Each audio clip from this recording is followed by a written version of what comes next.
So, after 2 weeks, walking na naman tayo. Back to zero. Na ano kasi tayo, na-injured. Nasobrahan sa takbo, ginalingan. Isa talaga sa napagtanto ko. Dapat talaga may proper running shoes ka. Isa rin yun sa nakakapagpa-injured talaga. So, abangan nyo ang ating bagong running shoes. Ngayon walking lang naman tayo, so yung luma pa rin yung ginamit natin. Ito kasi yun. Yan yung Skechers natin na gamit na. Pang ilang takbo ko na tong ginagamit. So, yun nga, na-injured na tayo. And may bago na tayo running shoes sa paghahanda sa fun na run natin. First time. So, ngayon, walking lang kahit 1 hour. Tara!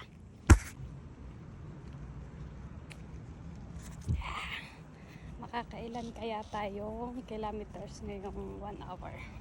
So, tingnan natin. May asong sumusunod sa akin. Yung golden retriever. So, let's go! Medyo pinapakiramdaman ko pa rin yung left foot ko kasi parang meron pa rin siya konti, pero kaya natin to. Huwag lang natin i-force kasi baka ma-injured na naman, pero kailangan gumaling na to kasi paano tayo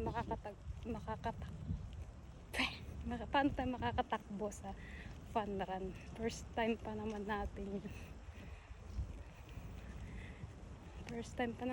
mag fun run, so kailangan unti-unti na natin recover ngayon. Walk muna tayo, pero kapag hindi tayo mabot ng 1 hour kasi baka ano na naman siya, ma-force, mag-stop tayo syempre. Try ko lang ngayong gabi kung carry beam na ba, para this week medyo jogging run ulit tayo bago tayo bumalik sa 5k and 10k na running. Let's go. Medyo di ko alam kung malamig or maalinsangan yung panahon ngayong gabi kasi pag umampas yung hangin lamig, pero kapag walang hangin parang malinsangan, so mix. Tara na!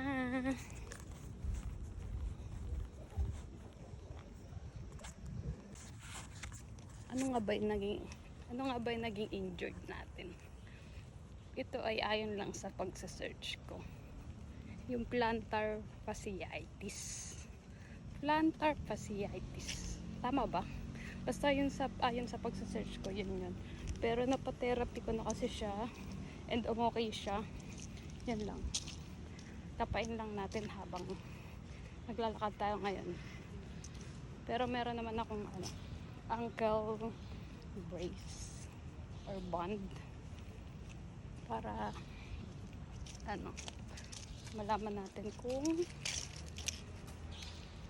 okay ba siya ngayong gabi.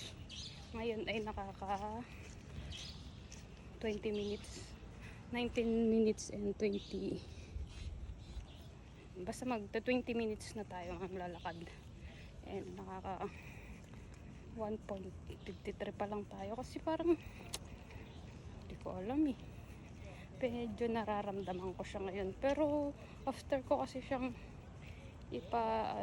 therapy dun sa Cairo, okay naman siya, pero I think gamitin ko na yung running shoes kahit walking, no?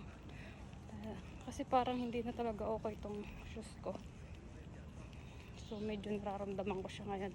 After 15 minutes medyo nararamdaman ko siya pero tingnan pa rin natin hanggang 30 minutes.